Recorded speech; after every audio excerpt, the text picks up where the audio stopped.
ఆలోచన జీవితాన్నే మార్చేస్తుంది అనే పదం ఎన్నోసార్లు వినుంటాం. సరికొత్త ఆలోచనలతో ఎందరో శిఖరాగ్రాన నిలిచారు. కొందరి ఆలోచనలు సాంకేతిక విప్లవానికి నాంది పలికాయి, ఇంకొందరివి సామాజిక బాధ్యతలను గుర్తు చేశాయి. ఎటువంటి ఆలోచన లేకుండా ఉమ్మడి జిల్లాలో అనేక మంది క్షణికావేశంలో ఎన్నో తప్పిదాలకు పాల్పడుతున్నారు. ఆలోచనలకు వృద్ధాప్యం ఉండదు. నేడు ప్రపంచ ఆలోచన దినోత్సవం సందర్భంగా ప్రత్యేక కథనం. ఆధునిక కాలంలో యువత తమ చెడు ఆలోచనలతో జీవితాలని నాశనం చేసుకుంటున్నారు. చెడు స్నేహాల మూలంగా విపరీతమైన ఆలోచనతో చట్ట వ్యతిరేక కార్యకలాపాలకు సైతం పాల్పడుతున్నారు. కొందరు క్షణికావేశంలో బలవన్ మరణాలకు పాల్పడుతూ బంగారు జీవితాలను బుగ్గిపాలు చేసుకుంటున్నారు.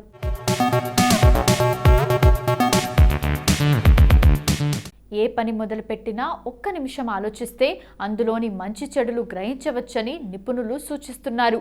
అందరి ఆలోచనల్లో మంచి ఉండకపోవచ్చు, కానీ కొందరివి చరిత్ర గతినే మార్చేస్తాయనటంలో సందేహమే లేదు.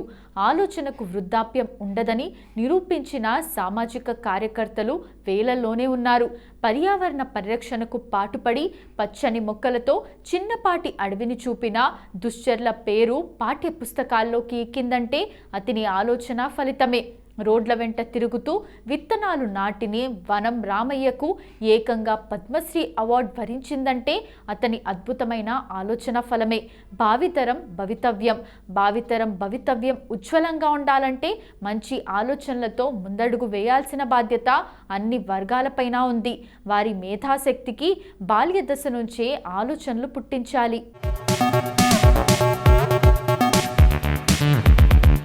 పాఠశాల దశలో వైజ్ఞానిక ప్రదర్శనల వైపు వారి ఆలోచనలు మళ్లించాలి.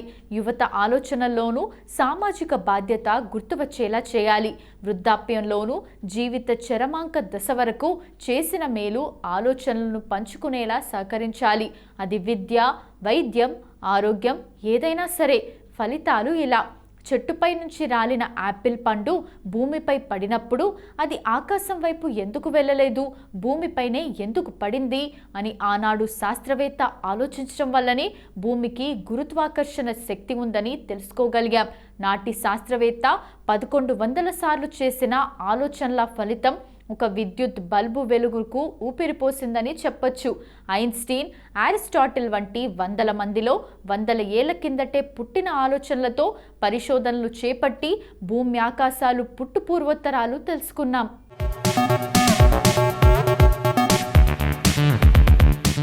రాకెట్, కృత్రిమ ఉపగ్రహాల రూపకల్పన, కొన్ని లక్షల ఆలోచనల సమాహారంతో తాజాగా పుట్టిందే నేటి AI సాంకేతిక విప్లవం.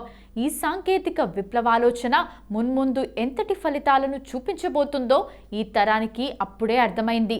అద్భుతాలు ఇలా: అనతి కాలంలోనే ప్రజల మనస్సులో అంతగా చొచ్చుకుపోయిన వాట్సాప్ను బ్రియాన్ ఆక్టన్, జాన్ కౌమ్లు ఒక చిన్న ఆలోచనతోనే కనిపెట్టారు. యూహాలో ఉద్యోగం వదిలేసి ఫేస్బుక్లో ప్రయత్నించగా అక్కడ తిరస్కరణకు గురి కావటం, ఆ కసితో మరోవైపు తట్టిన ఆలోచన వాట్సాప్కు శ్రీకారం చుట్టింది. 2007లో వాట్సాప్ను స్థాపించగా సరిగ్గా 7 ఏళ్లు తిరిగేసరికి ఫేస్బుక్ సంస్థ 1.18 లక్షల కోట్లకు వాట్సాప్ను కొనుగోలు చేసింది. పంజాబ్కు చెందిన భవీష్ అగర్వాల్కు ఎదురైన ఘటనతో వచ్చిన ఆలోచనతో ఏర్పడిందే ఓలా.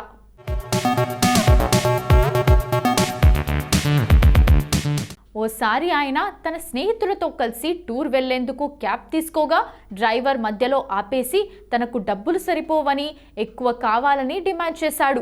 వారు ఇవ్వకపోవటంతో మధ్యలోనే వదిలేసి వెళ్ళాడు. దీంతో తనకు వచ్చిన ఆలోచనతో మైక్రోసాఫ్ట్లో 10 లక్షల వేతనం వచ్చే ఉద్యోగాన్ని వదిలేసి ఓలా అనే చిన్న స్టార్టప్ సంస్థను స్థాపించాడు. ఒక చిన్న ఆలోచన దేశంలోనే మొదటి స్థానంలో నిలుపుతుందనడానికి స్విగ్గీ కూడా ఒక ఉదాహరణ. మాజేటి శ్రీహర్ష, నందన్ రెడ్డి, రాహుల్ జైన్ అనే స్నేహితులు స్థానిక రెస్టారెంట్ల నుంచి తోటి విద్యార్థులకు ఆహారాన్ని పంపిణీ చేసేందుకు స్విగ్గీ అనే స్టార్టప్ సంస్థను స్థాపించారు. అనతి కాలంలోనే చిన్న చిన్న పట్టణాలకు సైతం విస్తరించి సుమారు 50,000కు పైగా రెస్టారెంట్ల భాగస్వామ్యంతో దేశంలోనే నెంబర్ 1 ఫుడ్ డెలివరీ సంస్థగా రూపాంతరం చెందింది.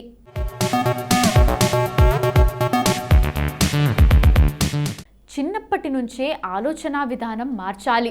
ప్రస్తుతం మన ఆలోచనలన్నీ చిన్నప్పటి నుంచి మన మనసులో పెద్దవారు నాటినవే. అందులో చెడు ఆలోచనలు, మూఢనమ్మకాలు సైతం ఉండవచ్చు. అలా పెరిగిన వారు అదే నిజమనే భ్రమలో ఉండిపోతారు. జీవితంలో ఎక్కడో ఒక చోట ఆ ఆలోచన తప్పు అని తెలిసి బాధపడుతుంటారు. అందుకే చిన్నతనం నుంచే పిల్లలకు చక్కటి భావాలు ఉన్న ఆలోచనలను కలిగించాలి. యుక్త వయసుకు వచ్చేసరికి మంచి ఆలోచనలు కలిగి ఉంటారు. విద్యాలయాల్లోనూ ఆలోచనలు మార్చేందుకు ప్రత్యేక తరగతులు నిర్వహించాలి. సామాజిక పచ్చదనమై ఫిబ్రవరి 22న ప్రపంచ ఆలోచన దినోత్సవాన్ని పాటించారు. ప్రపంచ ఆలోచన దినోత్సవం నిజానికి ఆలోచన దినోత్సవాన్ని మీరు పిలుస్తారు.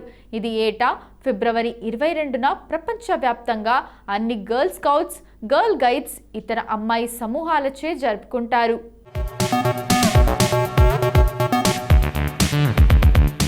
ఇప్పటి వరకు ప్రపంచ ఆలోచన దినోత్సవం గురించి మనకు తెలియని కొన్ని ఆసక్తికరమైన నిజాలు తెలుసుకున్నాం కదా.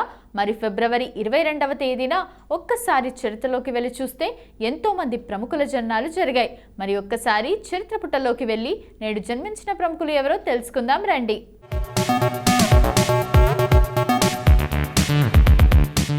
గుర్మీత్ చౌదరి భారతదేశానికి చెందిన సినిమా నటుడు.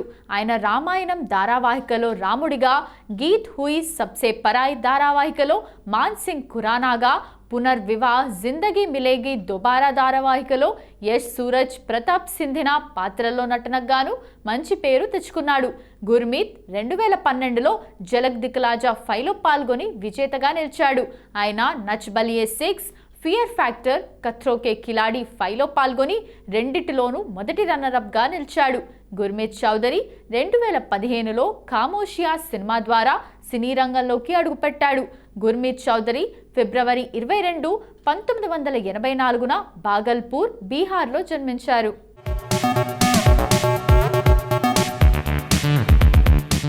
శిల్పా శుక్లా ఒక భారతీయ చలనచిత్ర నటి. ఆమె 2007లో వచ్చిన స్పోర్ట్స్ డ్రామా చెక్ దే ఇండియాలో తన పాత్రకు ప్రసిద్ధి చెందింది. ఆమె నటించిన 2013 నియో నోయిర్ చిత్రం బిఏ పాస్, దీనికి ఆమెకు ఉత్తమ నటిగా ఫిల్మ్ఫేర్ క్రిటిక్స్ అవార్డు లభించింది. శిల్పా శుక్లా బీహార్లోని వైశాలి జిల్లాలో 1982 ఫిబ్రవరి 22న జన్మించింది.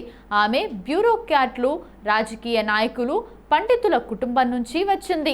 ఆమె సోదరుడు టెన్జిన్ ప్రియదర్శి ఒక బౌద్ధ సన్యాసి. ఆమె సోదరి ఒక న్యాయవాది.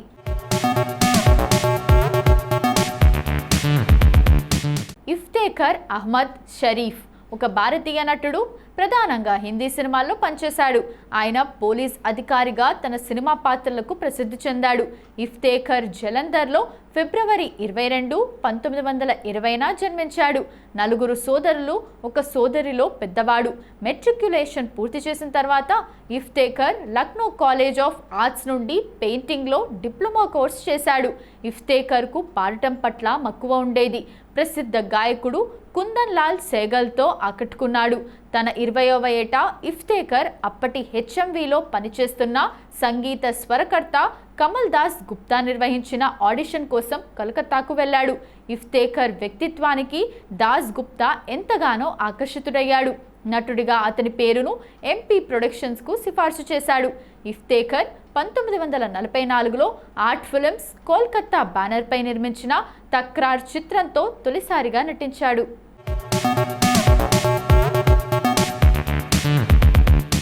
సూరజ్ ఆర్ బర్జాత్యా హిందీ సినిమాల్లో పనిచేసే ఒక భారతీయ చిత్ర నిర్మాత.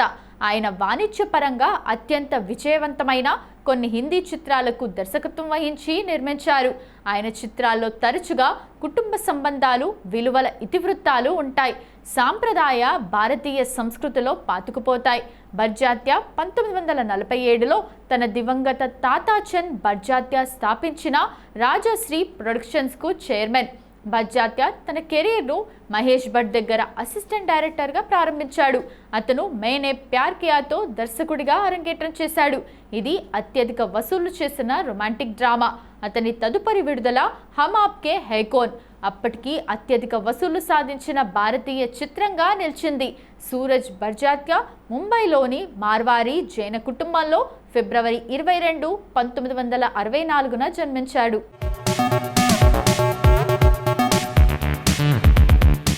విజయ్ సింగ్ ఒక ఫిజిషియన్, ప్రొఫెషనల్ గోల్ఫ్ క్రీడాకారుడు.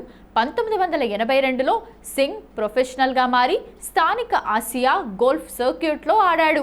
అయితే అతని ప్రారంభ కెరీర్ వివాదాలను ఎదుర్కొంది. ఎందుకంటే అతను అనేక నియమాలను ఉల్లంఘించాడని ఆరోపణలు ఎదుర్కొన్నాడు. అతను ఏజీసీ నుండి నిషేధించబడ్డాడు. సింగ్ ఆఫ్రికా, యూరోప్ వైపు మొగ్గు చూపాడు. అక్కడ అతను సంబంధిత పర్యటనలు, సఫారీ సర్క్యూట్, యూరోపియన్ టూర్లలో చాలా విజయాలు సాధించాడు. ప్రతి దానిలోనూ అనేకసార్లు గెలిచాడు. 1993లో అతను పీజీఏ టూర్ యొక్క బ్యూ క్లాసిక్ను గెలుచుకున్నాడు. అతనికి టూర్ సభ్యత్వం చివరికి రూకీ ఆఫ్ ది ఇయర్స్ గౌరవాలను సంపాదించి పెట్టింది. 1998లో అతను తన మొదటి ప్రధాన ఛాంపియన్షిప్, పీజీఏ ఛాంపియన్షిప్, 2 సంవత్సరాల తర్వాత మాస్టర్స్ను గెలుచుకున్నాడు. విజయ్ సింగ్ ఫిబ్రవరి 22, 1963న ఫిజీలో జన్మించారు.